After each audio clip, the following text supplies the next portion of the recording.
So I'm back at the gym after 3 months of doing home workouts, and it's really nice to be back. So I thought I'd share my arm and shoulders day from my current routine. So as you can see, I'm doing some halos with a kettlebell, and I haven't really done much kettlebell stuff in a long time, and even when I was doing it, I was just doing swings. But I've recently got into doing some different moves, and I'm absolutely loving it. It's the best thing ever. I highly recommend it, especially for warm-ups, because you get to move in all kinds of different ways that hits all those little muscles, and it's good for mobility. And I just think it's the perfect warm-up, especially for things like the overhead press, which is what I'm going to do today. Later on in the video you'll see, and I just think this is a really good warm-up.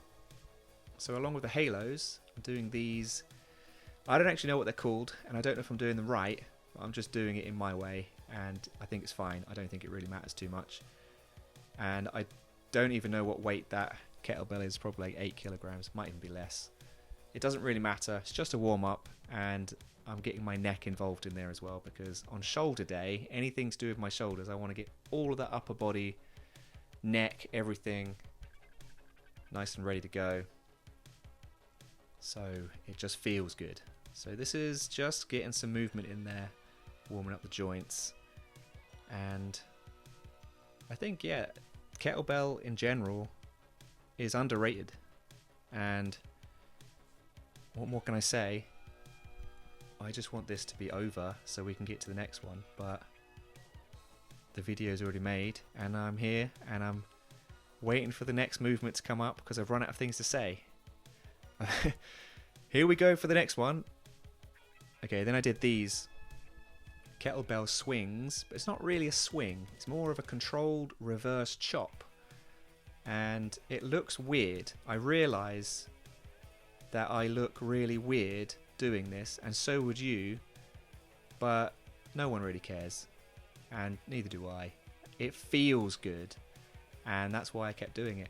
It feels really good on the core, lower back, and just core in general. Got a little bend in the knees there. If you try this, you'll see exactly what I mean. It's just, it feels so good, and I just feel like it's good for the body. And it finished off my warm-up. So I felt right ready for the main lift, which was the standing barbell overhead press, which I believe is also known as the military press. It just feels good. You can do this seated if you want, but I don't know. I don't like it seated as much. There's something right about this. There's something that is just, it feels good. And that's the only real reason I do it standing up. It's good for the core. Not that I was trying to hit the core or anything, but it's just a good movement, and I recommend doing it like this. But whatever, do it how you want to do it. Doesn't really matter too much. I only put 10 kilogram plates either side for a 40 kilogram, and I was doing 4 sets of 6, which to a lot of people would be not that much, but it was enough for me. And I haven't done this in a long time, so I didn't want to go crazy by loading up too much weight. But that's my main lift on this day. And then I did some seated dumbbell side raises, which I didn't film, which I should have done really, because I think my form was quite good. But anyway, onto the dumbbell hammer curls for the biceps. Actually, not the biceps. It's the brachialis muscle under the biceps, which is what I've been focusing on since I've been back at the gym. I've been doing these, and I love them. I think they're absolutely brilliant. My new favourite exercise. And then I followed up with some EZBar preacher curls. But this was just a finisher.